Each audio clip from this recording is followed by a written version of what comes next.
Hello tout le monde, bienvenue sur Viens et suis-moi. Écoute et prête l'oreille, je suis Vaya Pliard et je suis très heureuse de vous retrouver aujourd'hui pour une nouvelle étude du programme Viens et suis-moi. Et cette semaine, nous continuons à découvrir les chapitres d'Alma et notamment les chapitres 17 à 22. Pensez à toutes les raisons que les personnes donnent pour ne pas faire connaître l'Évangile. Je n'en sais pas assez, ou je ne suis pas sûre que les gens soient intéressés, ou encore j'ai peur d'être rejeté. Peut-être vous est-il arrivé d'avoir de telles pensées. Les Néphites avaient des raisons supplémentaires de ne pas parler de l'évangile aux Lamanites. Ils étaient décrits comme un peuple sauvage, endurci et féroce, un peuple qui mettait son plaisir à assassiner les Néphites. Cependant, les fils de Mosia ressentaient la nécessité impérieuse de faire connaître l'Évangile aux Lamanites, car ils désiraient que le salut fût annoncé à toute la création, car ils ne pouvaient pas supporter qu'une seule âme humaine puisse périr. Cet amour qui inspirait Amon et ses frères peut aussi nous inspirer à parler de l'Évangile avec les membres de notre famille, avec nos amis et nos connaissances, et même avec ceux qui ne semblent pas prêts à l'accepter. Chers frères et sœurs, aujourd'hui est une leçon un peu particulière qui m'a beaucoup touchée et qui m'invite à en faire davantage et j'espère que ce sera le cas pour vous.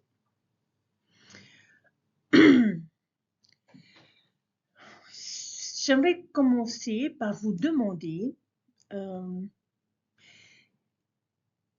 si vous savez ce qu'est l'alchimie. Avez-vous déjà entendu ce terme auparavant? L'alchimie était une pseudo-science médiévale dont l'objectif principal était de trouver un moyen de créer de l'or à partir d'autres métaux. C'était en quelque sorte le précurseur de la chimie moderne. Malheureusement pour eux, cela s'est avéré impossible. D'après ce que je comprends, l'or est un élément, mais c'est là l'essence même de l'alchimie, chercher à créer de l'or. Maintenant, une question différente qui pourrait être liée à l'or. Dans le vocabulaire missionnaire, savez-vous ce que c'est qu'un enquêteur en or? Un ami de l'Église en or était quelqu'un qui était prêt et enthousiaste à l'idée de recevoir l'Évangile. Ses amis de l'Église l'acceptent volontiers et avec empressement. Et c'est merveilleux quand ce genre de choses arrive et généralement, c'est le Seigneur qui a fait tout le travail de préparation en amont. Mais à votre avis, à quelle fréquence ce genre de choses arrive-t-il? Je pense que c'est assez rare. La plupart des personnes avec qui nous souhaitons partager l'Évangile ne seront pas faits d'or dès le départ, mais cela ne devrait pas nous dissuader dans notre travail missionnaire. Bien que la véritable alchimie soit impossible, l'alchimie spirituelle est possible. Grâce à nos efforts et à l'aide de Dieu, nous pouvons contribuer à créer des amis de l'Église en or à partir de ceux qui peuvent sembler durs, indifférents ou même hostiles au premier abord. Ça va être donc notre objectif aujourd'hui dans notre étude et dans notre leçon. Nous allons apprendre l'art de l'alchimie spirituelle auprès d'un maître et son nom est Amon. Si vous connaissez déjà le livre de Mormon, vous connaissez probablement l'histoire d'Amon. C'est un favori constant pour beaucoup, en particulier pour les jeunes et qui semble apprécier cette image d'Arnold Fribert qui représente ce jeune homme aux muscles saillants défendant les troupeaux du roi Lamoni avec sa fronde et son épée, coupant les bras à gauche et à droite et combattant à lui seul une bande de voleurs. Mais si tout ce que nous retenons de cette histoire n'est que sa courageuse démonstration de pouvoir, alors je pense que nous avons totalement raté le sujet. La vraie valeur de l'histoire d'Amon ne réside pas dans sa capacité à défendre, mais à déclarer. Non pas dans sa capacité à couper des bras, mais à mettre fin au malentendu. Et non dans sa capacité à se battre, mais à inculquer la foi. Et c'est la leçon avec laquelle je voudrais que vous repartiez et celle avec laquelle je pense que Dieu veut que nous repartions. Mais l'histoire de la manière dont Amon vient témoigner auprès du roi reste une histoire inspirante et mérite toute notre attention. Mais je ne passerai pas beaucoup de temps à lire toute l'histoire d'Amon qui défend les troupeaux du roi et qui coupe les bras des voleurs. Parfois, il est facile, avec un récit plus long, comme celui d'Amon, de s'enliser dans les éléments de l'histoire et d'oublier de sortir l'enseignement principal. J'aimerais commencer par vous demander, que ressentez-vous lorsque vous entendez les mots « œuvre missionnaire » ? Est-ce que cela vous rend excité ou anxieux, joyeux ou coupable? Ces mots inspirent-ils la foi ou la peur dans votre cœur? J'imagine qu'il y en a beaucoup qui n'éprouvent pas toujours beaucoup de sentiments positifs associés à ces mots. Partager l'évangile avec les autres n'est pas facile. Cela nous oblige parfois à sortir de notre zone de confort. Cela peut également nous faire peur. Et si nous n'avons déployé aucun effort missionnaire depuis un certain temps, nous pourrions même être tentés de nous sentir coupables de n'avoir invité personne à en savoir plus sur l'Église depuis si longtemps. Maintenant, si nous commençons à nous tortiller sur notre siège et à ressentir un sentiment de culpabilité à chaque fois que le terme travail missionnaire est évoqué, je pense sincèrement que l'histoire d'Amon est pour nous. Amon va nous montrer une manière incroyablement intimidante, efficace et naturelle de proclamer l'Évangile. Et je l'appelle l'approche Amon. Et je la trouve juste géniale. C'est un brillant exemple d'alchimie spirituelle.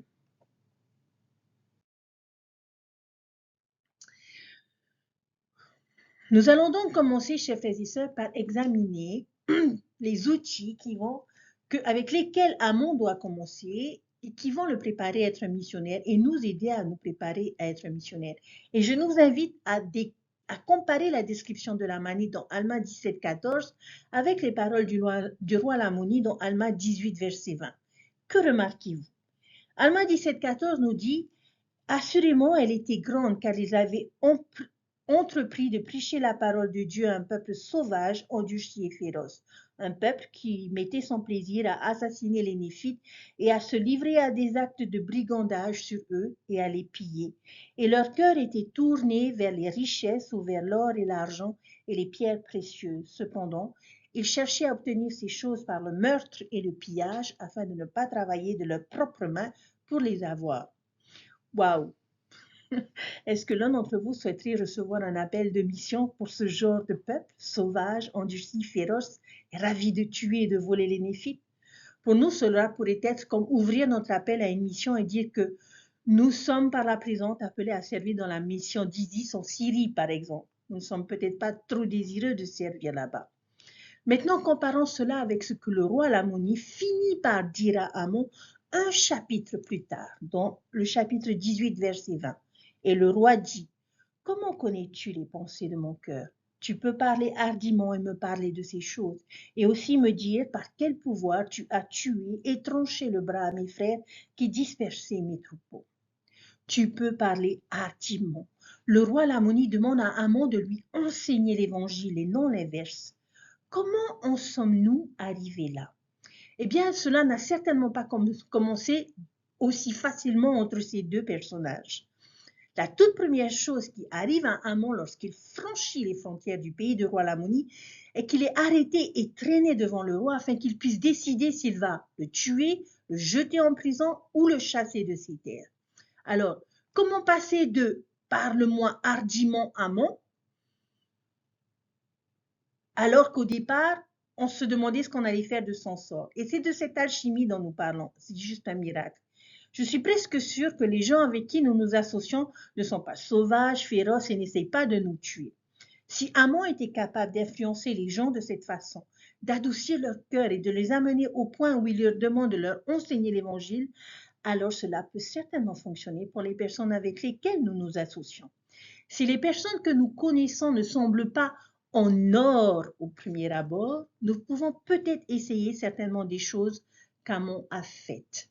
Alors, une petite note rapide, je crois qu'il y a des moments où il est approprié de partager hardiment notre foi comme l'une des premières étapes. Vous savez, avec la personne à côté de laquelle nous sommes assis dans un avion, par exemple, ou lorsque nous effectuons des contacts de porte à porte en tant que missionnaire à plein temps, ou lorsque nous savons que notre temps avec cette personne sera court. Mais qu'en est-il des personnes avec qui nous aurons peut-être un peu plus de temps pour travailler? C'est-à-dire notre famille, nos amis, nos voisins, nos collègues de travail, les moins actifs. L'approche directe est-elle toujours la meilleure?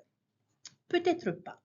Et dans ces cas-là, le moment de l'invitation, du témoignage ou du partage de notre foi ne doit pas toujours être l'une des premières étapes ou ne doit pas toujours venir rapidement. Il y a tellement plus à faire dans le travail missionnaire avant même d'en arriver là.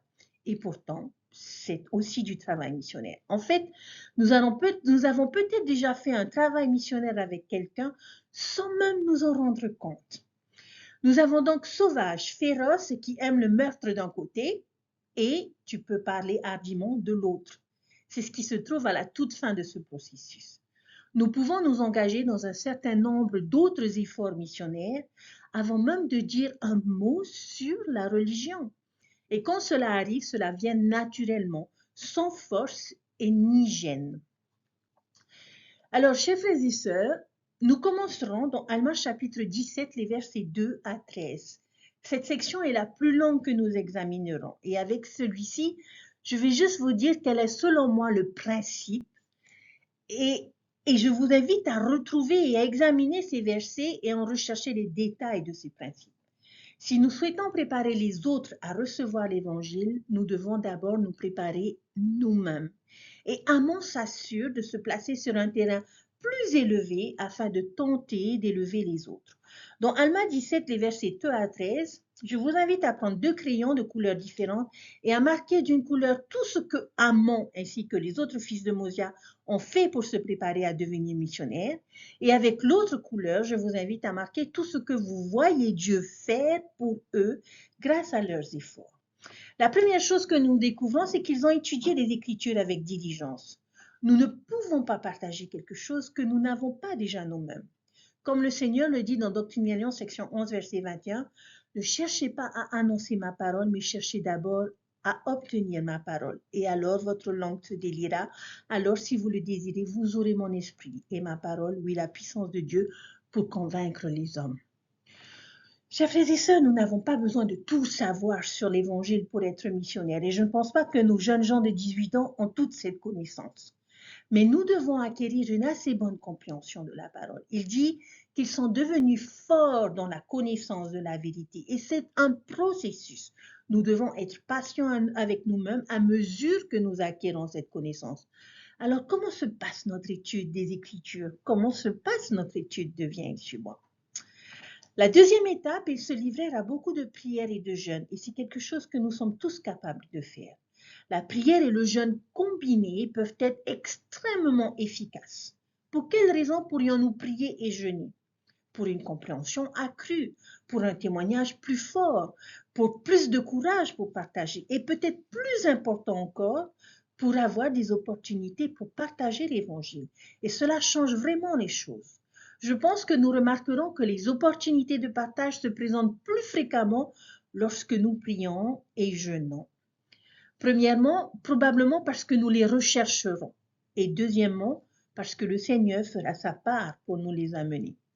Qui de mieux pour présenter des opportunités que quelqu'un qui désire les avoir et dont il sait qu'il va saisir cette opportunité? Dieu a le désir de nous placer sur notre chemin des personnes que nous pouvons influencer et aider. Troisième chose, ce verset nous dit qu'ils avaient souffert de nombreuses afflictions. Pour se préparer, il faut notamment se rendre compte que ce ne sera pas facile, qu'il y aura des défis physiques, mais surtout spirituels.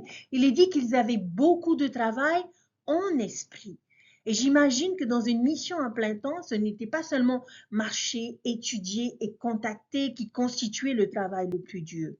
Être rejeté encore et encore à chaque porte n'est pas facile, mais le travail le plus dur était le travail de l'esprit. Vous savez, lorsqu'un missionnaire entre dans une maison et qu'ils enseignent les personnes et qu'ils ressentent l'esprit et que vous commencez à avoir l'espoir de leur conversion et que vous commencez vraiment à les aimer. Et puis, pour une raison ou une autre, ils changent d'avis ou commencent à vous éviter et ils abandonnent lorsque l'opposition survient. C'est le travail le plus difficile, chers frères et sœurs. Et nous devons prier pour ces personnes, les aimer, puis parfois les faire se faire rejeter après tout cela. Et combien cela doit être difficile. Sachez que le travail missionnaire est un travail difficile et rien de valable dans la vie n'est jamais facile. La quatrième chose, être prêt à nous sacrifier. Les fils de Mosia avaient abandonné un royaume pour devenir missionnaires. Que sommes-nous prêts à sacrifier? Certains jeunes hommes et femmes peuvent sacrifier leur bourse d'études, leurs opportunités d'emploi, leurs relations, tout le confort de leur foyer et leur argent pour partir en mission à plein temps. Mais que devons-nous sacrifier d'autres pour devenir membres missionnaires? Notre confort, notre temps, la possibilité d'un rejet, le ridicule. Le travail missionnaire nécessite des sacrifices. Le verset 9 nous dit quelque chose de spécifique par lequel ils ont prié et jeûné, et c'est l'esprit. Le travail missionnaire nécessite l'accompagnement de l'esprit et nous aurons besoin car chaque individu est différent. J'aime beaucoup le programme Prêcher mon évangile de l'Église qui encourage les missionnaires à s'appuyer sur le Saint-Esprit pour être guidés. La prédication de l'Évangile est un travail individuel et non une tâche à taille unique. Si nous en restons dignes, l'Esprit sera toujours là pour nous aider à savoir comment aider au mieux une personne. Ce n'est pas le cas, je ne garantis pas qu'ils accepteront nos invitations, mais ils nous mettront dans les meilleures circonstances possibles pour que cela se produise. Le verset 12 nous enseigne que le travail missionnaire demande de l'audace et du courage. Il n'est pas facile d'entamer cette conversation évangélique avec cette personne assise à côté de nous. Ce n'est pas facile d'inviter ce voisin à l'église ou aux activités de la paroisse. Ce n'est pas facile d'évoquer votre foi avec votre collègue et l'Esprit va nous aider à connaître le bon moment pour le faire.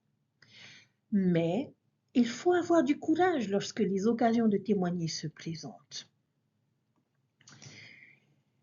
Ils pensaient, verset 13, que le travail qu'ils avaient entrepris était grand. Le message ici, saisissez la vision du travail missionnaire, une œuvre grande et merveilleuse, réalisant l'importance et la gravité de ce que nous faisons lorsque nous cherchons à partager la parole de Dieu. C'est du salut des âmes dont nous parlons. C'est le travail le plus important que nous puissions accomplir. Et l'un de mes endroits préférés pour voir ce principe se trouve dans Doctrine et Alliance, section 4. Et j'aime beaucoup les mots qu'ils utilisent pour décrire l'œuvre missionnaire. Ils l'appellent une œuvre merveilleuse. Et ce n'est pas seulement bon, c'est merveilleux. Ils nous demandent si vous avez le désir de servir Dieu. Donc c'est donc un travail souhaitable et enrichissant. Ensuite, il écrit « Ô vous qui vous embarquez au service de Dieu ». Une mission n'est pas quelque chose que nous accomplissons ou même servons. C'est quelque chose dans lequel nous nous lançons comme une aventure, une épopée ou un grand voyage. Des mots fantastiques pour décrire ce travail. En tant que membres de l'Église du Christ, avons-nous saisi cette vision? Considérons-nous le travail comme une œuvre merveilleuse? Eh bien, vous trouverez probablement d'autres choses dans ces chapitres sur la préparation à servir. Mais cela nous suffira pour le moment. Ceux-ci vont nous servir de base et j'espère que vous les avez relevés dans vos écritures.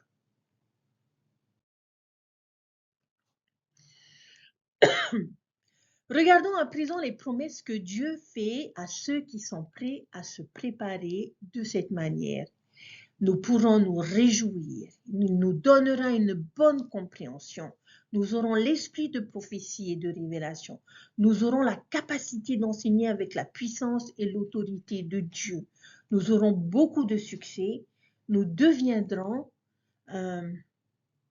des instruments entre les mains de Dieu. J'aime beaucoup cette expression qui est également le titre de notre leçon. Des instruments entre les mains de Dieu. Lorsque nous entendons le mot instrument, nous pensons probablement à des instruments de musique qui, lorsqu'ils sont placés entre de bonnes mains, peuvent créer une belle musique. En tant que missionnaires, nous pouvons créer cette belle musique lorsque nous sommes placés entre les mains de Dieu. Nous sentirons ses mains aimantes et habiles travailler à travers nous dans la vie des autres. Ou encore un autre mot pour désigner les instruments pourrait être outils. Les personnes utilisent des outils pour créer des choses incroyables et précieuses. Dieu peut faire cela avec nous lorsque nous nous remettons entre ses mains. Et la dernière promesse, il nous rendra visite avec son esprit et nous réconfortera dans nos afflictions. Comme vous pouvez le constater, de grandes bénédictions sont promises à ceux qui sont prêts à se préparer. Mais ce n'est qu'un début et cela devrait être un processus continu. Il s'agit simplement de nous préparer à sortir et à être des instruments entre les mains de Dieu. Une fois que nous nous sommes transformés en outils, Dieu peut alors nous mettre au travail.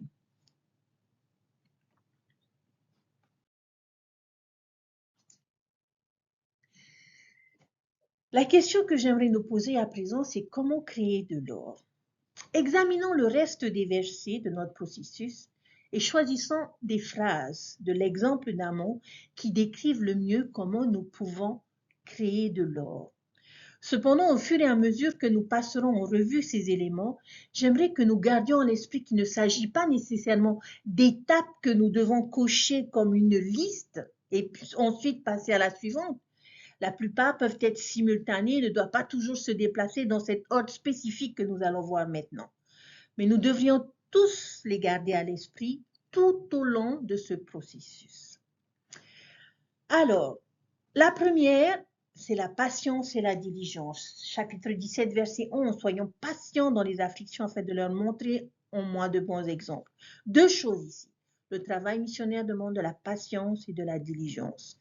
Habituellement, la conversion ne se fait pas du jour au lendemain, on est d'accord. Cela prend du temps. Ne nous attendons pas à des résultats immédiats, ne nous impatientons pas parce que les personnes ne captent pas immédiatement notre message. Nous ne pouvons pas nous attendre à ce que la conversion se produise selon notre emploi du temps. C'est un long jeu. Réfléchissons-y. Nous demandons aux individus de changer complètement leur vie, d'abandonner leurs croyances, leurs traditions profondément ancrées et dans certains cas, leur réputation auprès de leurs amis et de leur famille. Ce n'est pas une petite demande. Alors soyons patients avec ces personnes et ne les abandonnons pas. Ils auront besoin de beaucoup de soutien, d'opportunités et d'invitations. Et nous devons leur montrer le bon exemple. Par expérience personnelle, il a fallu 2 ans, 2 longues années pour convertir mon époux pour qu'il accepte cet évangile. Et 2 longues années où il a passé beaucoup de temps avec des sœurs missionnaires qui ont été aimantes, patientes, remplies de longanimité. Et tout ça pour vous dire que la patience et la diligence, si ses sœurs avaient abandonné à chaque fois qu'il essayait de leur mettre des bâtons dans les roues, d'exiger des réponses rationnelles, parce que c'est un professeur de maths, aux questions qu'il se posait, si elle n'avait pas eu cette patience et cette diligence, je ne sais pas si à moi toute seule, j'aurais réussi à le convaincre de venir au Christ et de marcher sur le chemin des alliances avec nous. Je pense, en tout cas j'espère, que mon exemple aussi aura aidé à cette conversion. Nous devons montrer le bon exemple et c'est peut-être l'un des plus grands témoignages que nous puissions rendre. Le type de personne que nous sommes est l'un des plus grands outils missionnaires. Il m'est arrivé d'entendre mon père dire que le plus grand témoignage que Joseph Smith ait jamais rendu de son appel divin de prophète était celui des membres de l'Église de Jésus-Christ eux-mêmes. Ce sont ces preuves. Ils constituent la meilleure preuve de la véracité de l'Église restaurée. D'autres personnes nous regardent, chers frères et sœurs. Et quand ils voient notre foi, nos convictions, nos bénédictions, notre volonté de sacrifice, ils peuvent commencer à désirer cela aussi pour eux. Nous connaissons probablement de nombreux convertis. Lorsqu'on leur demande ce qui les a d'abord attirés vers l'Église, c'est souvent la réponse que nous entendons. L'exemple d'un membre dévoué vivant simplement sa foi. Vivre l'Évangile, chers frères et sœurs, c'est accomplir une œuvre missionnaire. Maintenant, lorsque nous entendons cela, nous pourrions commencer à penser, c'est ce que je voulais entendre, j'ai juste besoin d'être un bon exemple. Alors, je vais simplement vivre l'évangile et ils verront toutes les bénédictions que je reçois. Finalement, ils me regarderont et diront, waouh, je veux aussi toutes ces bonnes choses, s'il te plaît, baptise-moi maintenant. Ce n'est pas nécessairement comme cela que ça marche. Être un bon exemple, c'est énorme, mais ce n'est qu'un pas dans la bonne direction. Il y a plus dans ce processus.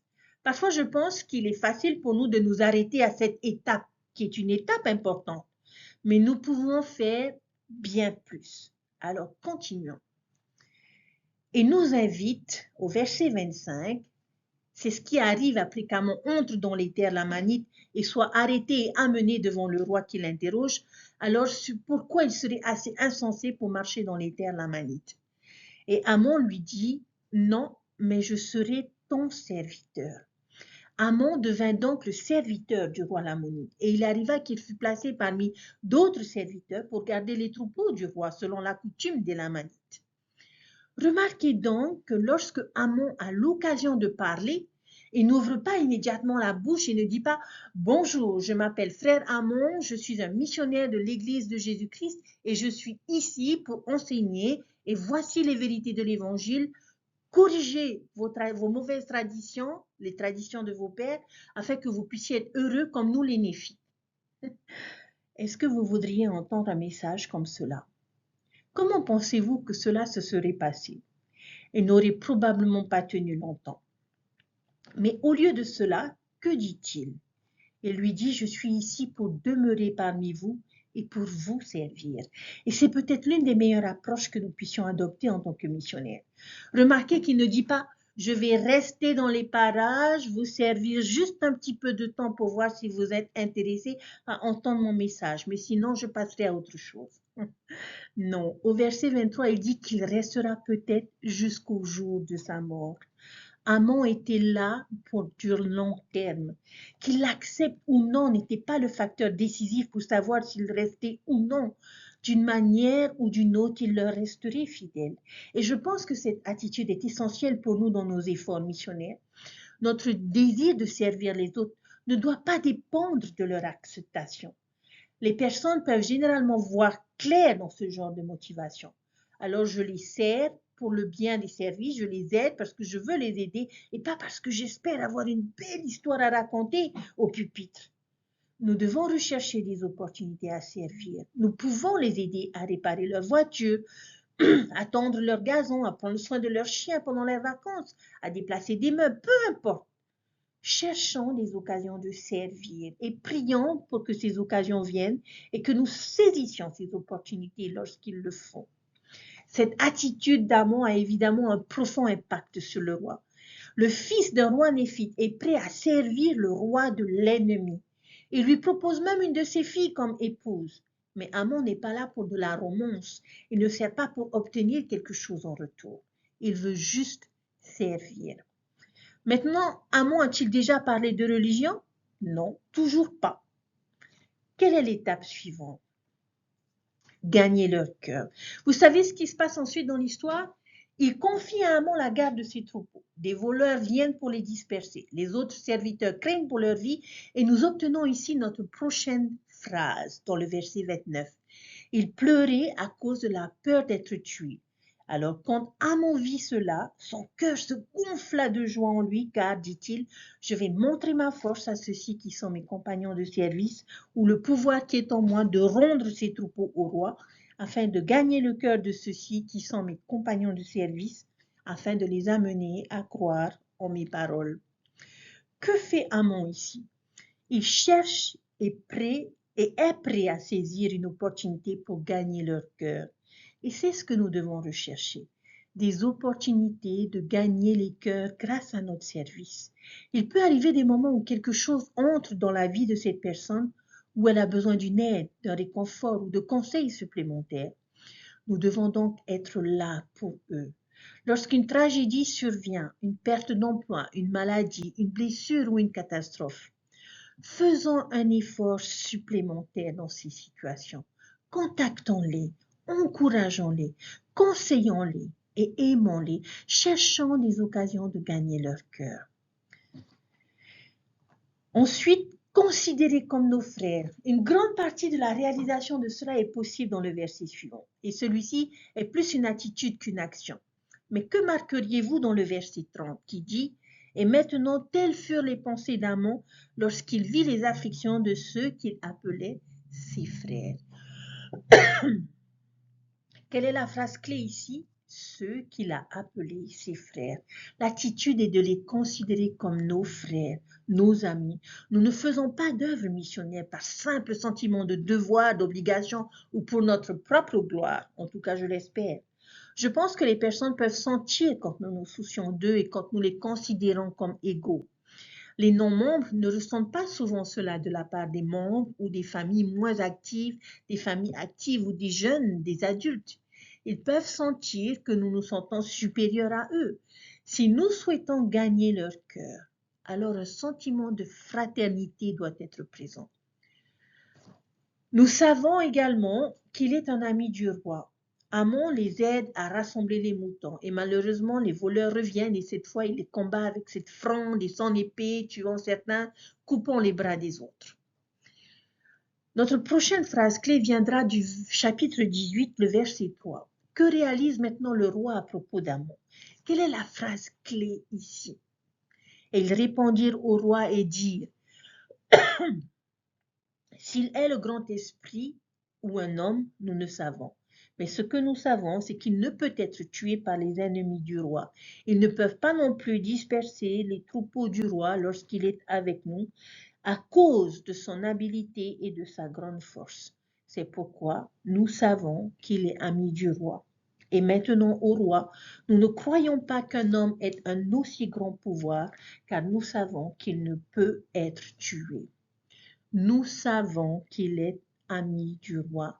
Par la façon dont nous vivons, servant et traitant les autres, ils apprennent que nous sommes leurs amis, leurs vrais amis. Ils peuvent dire quelque chose comme Savaya, de l'autre côté de la rue, elle a peut-être des idées étranges sur la religion. Je ne suis pas sûre de ce qu'elle croit, mais il y a une chose que je sais, c'est qu'elle est mon amie. Peut-être qu'il y a des jeunes plus désintéressés dans nos classes ou nos programmes pour les jeunes et qui disent, eh bien, je suis pas si fou d'aller à l'église ou de ces projets de service, mais une chose est sûre, c'est que frère ou sœur, un tel est mon ami. Nous pouvons dire qu'il se soucie sincèrement de nous. Un ami très fidèle, nous pouvons être. Le verset 10, non seulement le roi Lamoni réalise qu'Amon est un ami, mais quel genre d'ami est-il? Verset 10, quand le roi Lamoni apprit qu'Amon était occupé à préparer ses chevaux et ses chars, il fut encore plus étonné à cause de la fidélité d'Amon, disant « Assurément, il n'y a jamais eu de serviteur parmi tous mes serviteurs qui ait été aussi fidèle que cet homme, car il se souvient même de tous mes commandements pour les exécuter. » Amon était l'un de ses plus fidèles serviteurs ou amis. Pour nous, les personnes arrivent-ils à des conclusions telles que ma voisine de l'église de Jésus-Christ est la meilleure voisine que j'ai jamais eue, ou mon ami de l'église de Jésus-Christ est l'ami le plus fidèle que j'ai jamais eu.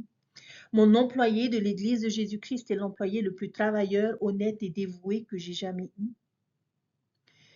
Chers frères et sœurs, j'espère que nous avons droit à ces éloges.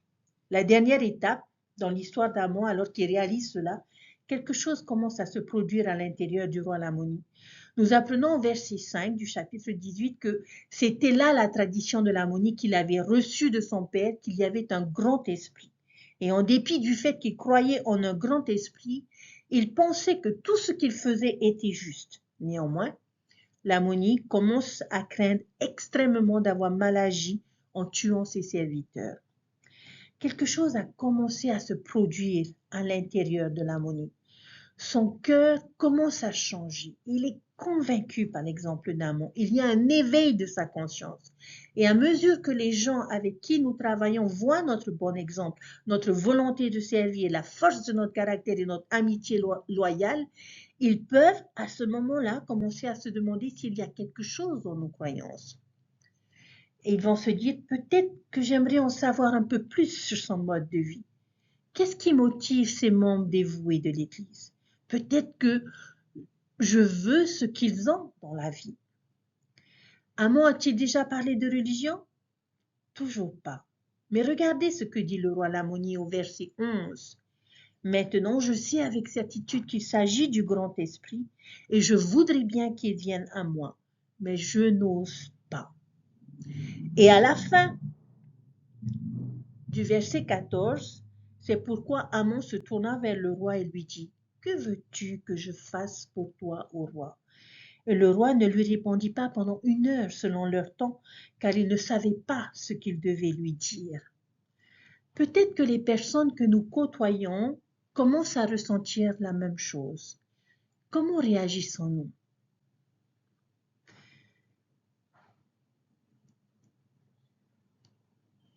Nous devrions être de ceux qui ont envie de partager l'Évangile. Je crois que ce genre de choses se produit plus souvent que nous ne le pensons, ou pourrait se produire plus souvent si nous posions constamment les mêmes bases qu'Amon a ici. Nous devons avoir le désir d'ouvrir notre bouche. Comme ils peuvent ressentir cela, il est essentiel que nous cherchions l'occasion de leur parler. Nous ne pouvons pas rester là à attendre qu'ils viennent à nous. Il y a un moment où on prend la parole. Il y a un moment où on ouvre la bouche. Et je pense qu'il est important de noter que c'est Amon qui brise le silence au verset 16 et qui met fin à l'impasse. Et c'est notre prochaine étape. Il arriva qu'Amon, étant rempli de l'Esprit de Dieu, comprit les pensées du roi et lui dit, « Est-ce parce que tu as entendu que j'ai défendu tes serviteurs et tes troupeaux, que j'ai tué 7 de leurs frères avec la fronde et l'épée et que j'ai arraché les armes des autres pour défendre tes troupeaux et tes serviteurs? Voici, est-ce là la cause de ton étonnement? » Amon prend la parole, il ouvre la bouche. Et c'est là que nous recherchons des occasions d'exprimer notre foi au grand jour dans une conversation. C'est là que nous mentionnons les activités de l'Église et que nous les invitons à ces choses. C'est ici que nous cherchons des moments pour parler des choses que nous faisons dans l'Église et des raisons pour lesquelles nous les faisons. Nous mentionnons comment nous avons passé le week-end à regarder la conférence générale, par exemple. Nous leur expliquons pourquoi nous ne buvons ni café ni alcool lorsqu'on nous demande d'aller boire un verre après le travail. Nous partageons une écriture inspirante sur notre fil des réseaux sociaux. Nous leur parlons des vérités de l'Évangile qui nous ont aidés à traverser des moments difficiles lorsque nous les voyons lutter. Et nous pourrions nous demander, comment saurais-je quand c'est le bon moment pour faire cela? Toujours au verset 16, en étant rempli de l'Esprit et en le suivant lorsque l'incitation vient. C'est pourquoi nous devons avoir acquis l'esprit de révélation et de prophétie dès le début de ce processus, et cela fait partie de notre préparation. Et c'est seulement à ce moment-là que le roi Lamonite dit finalement, « Tu peux me parler hardiment ». Et la suite de l'histoire est juste magnifique. Vous savez ce qui se passe. Amon lui enseigne l'évangile, le roi est submergé par l'esprit, il s'est converti et finalement tout son peuple devient également. Le fer est devenu de l'or, l'hostilité est devenue amitié. Si nous cherchons consciemment, chers frères et sœurs, à partager l'évangile de la même manière qu'Amon, nous avons beaucoup plus de chances d'avoir des opportunités missionnaires. Avez-vous déjà vécu une expérience comme celle d'Amon? Avez-vous déjà vu ce processus à l'œuvre, cette alchimie spirituelle? Doctrine et Alliance, section 18, verset 15 me vient à l'esprit. « Et si vous travaillez tous vos jours à crier la repentance à ce peuple et à m'amener ne serait-ce qu'une seule âme, combien grande sera ma joie avec lui dans le royaume de mon Père. » L'une des associations les plus fortes dans les Écritures avec l'œuvre missionnaire est la joie. Et nous pouvons ressentir cette joie. Et j'espère que nous l'avons tous ressentie et plusieurs fois dans notre vie. Comment pouvons-nous nous préparer à devenir un meilleur missionnaire? Pour qui spécifiquement dans notre vie pourrions-nous chercher à devenir un Amon maintenant?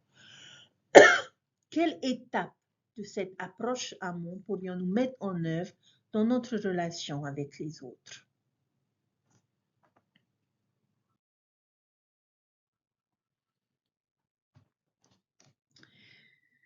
Chers frères et sœurs, j'espère qu'Amon vous a inspiré à devenir un des plus grands représentants de l'Église de Jésus-Christ. Je sais que cela a été le cas pour moi. En préparant cette leçon, j'ai ressenti un plus grand désir de faire consciemment des efforts plus dévoués dans ce domaine. Cet engagement à proclamer l'Évangile fait partie de l'alliance que nous avons contractée lorsque nous nous sommes fait baptiser.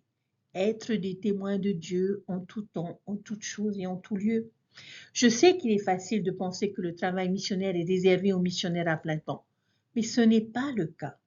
Les missionnaires à plein temps ne sont affectés à certaines régions que pendant quelques mois. Mais nous pouvons avoir ce voisin, cet ami ou ce membre de la famille pendant des années.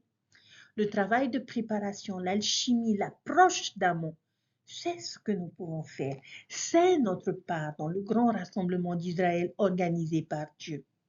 Les missionnaires à plein temps sont là pour reprendre là où nous nous sommes arrêtés dans cette histoire.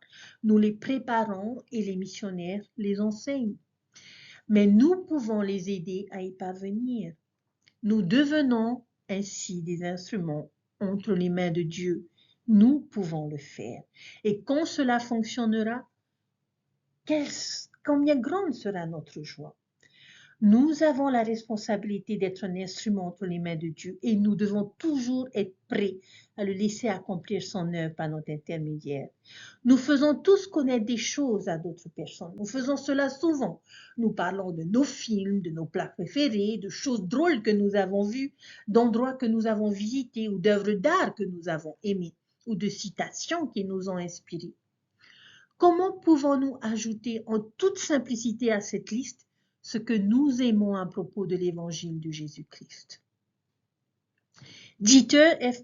Uchtdorf, apôtre de l'Église, a dit « Si quelqu'un vous demande comment s'est passé votre week-end, n'hésitez pas à lui parler de ce que vous avez fait à l'Église. Parlez des petits-enfants qui, avec enthousiasme, ont chanté devant l'Assemblée comment Jésus-Christ est leur modèle. Parlez du groupe de jeunes qui a passé du temps à aider des personnes âgées en maison de retraite et à compiler leur histoire personnelle. Faire connaître l'Évangile ne veut pas dire le vendre. Il n'est pas nécessaire de rédiger un sermon ou de corriger quelqu'un qui a mal compris nos croyances. En termes de travail missionnaire, chers frères et sœurs, Dieu n'a pas besoin que nous fassions la police. Il nous demande juste d'être son messager. En faisant connaître nos expériences positives de l'Évangile, nous prenons part à l'accomplissement du grand commandement du Seigneur. Chers frères et sœurs, nous connaissons 3 choses simples, des choses faciles que chacun peut faire, des choses que nous pouvons faire. Nous les faisons peut-être déjà sans même en avoir conscience. Et je nous invite à nouveau à trouver des moyens d'aimer, de faire connaître et d'inviter. Et c'est ce qu'a fait Amon. Il a aimé le roi Lamoni en le servant fidèlement. Il a fait connaître ce grand esprit en qui il croyait et l'a invité ainsi que son épouse et tout son peuple à venir au Christ. Aucune plaque ni lettre n'est requise. Un appel officiel n'est pas nécessaire. On nous a enseigné ces 3 choses qui peuvent devenir une partie naturelle de qui nous sommes et de notre manière de vivre et qui deviendront des expressions spontanées d'amour sincère vis-à-vis de notre prochain. Nous pouvons accepter l'appel du Sauveur et aller partout dans le monde prêcher l'Évangile.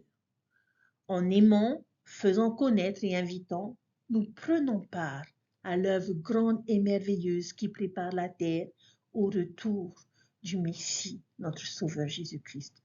Puissions-nous écouter l'appel du Sauveur et nous efforcer d'y répondre.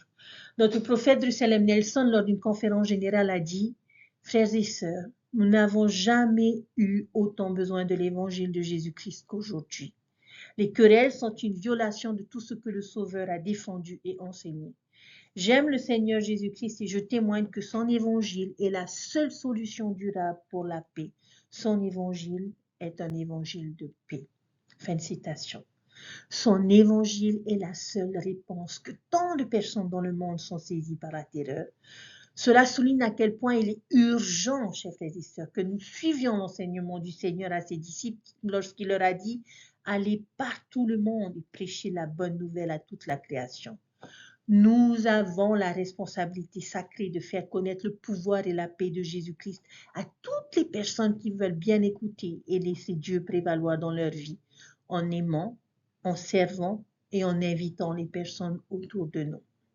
Je vous témoigne que l'œuvre missionnaire est l'œuvre de Dieu et qu'il a besoin de chacun d'entre nous et qu'il peut utiliser chacun d'entre nous comme un instrument entre ses mains pour bénir la vie de chacun de ses enfants. Et je prie, chers frères et sœurs, que nous soyons disposés et acceptés et que nous nous sacrifions et fassions les efforts et nous préparions dès maintenant de manière à ce que lorsque le Seigneur aura besoin de nous, nous soyons en mesure d'aller et comme Néphi dire, j'irai et je ferai. Chers frères et sœurs, cette œuvre est grande et merveilleuse et prépare le retour de notre Sauveur. Et puissions-nous être de ceux qui préparent son chemin en partageant son évangile de manière simple et efficace, en commençant par aimer les personnes autour de nous, les aimer d'un amour sincère et non hypocrite ou par intérêt, en faisant connaître ce que nous avons et ce qui nous apporte de la joie et du bonheur dans notre vie, et en les invitant à connaître ces mêmes choses, en les invitant à venir au Christ. Je suis reconnaissante pour cet enseignement que nous avons. Je suis désolée d'avoir pris beaucoup de temps aujourd'hui, mais il y avait tellement de choses essentielles et importantes que nous devions comprendre et apprendre au travers de ce récit d'Amon et du roi Lamonie. Mais si vous prêtez bien attention, chers frères et sœurs, à ces enseignements, vous vous rendrez compte que tout cela n'est le reflet de notre Sauveur Jésus-Christ qui agit, a agi et agira toujours de la même façon parce qu'il nous a d'abord aimés, qu'il nous a servis et aujourd'hui nous invite à venir à lui. Dieu vit et Dieu nous aime au nom de Jésus-Christ. Amen. Je vous souhaite à tous une merveilleuse semaine, chers frères et sœurs, et je prie que nous ayons des occasions d'ouvrir notre bouche et de mettre en application ces enseignements dans cette semaine et que nous puissions trouver de la joie en le faisant. Prenez soin de vous et je vous dis à bientôt. Bye.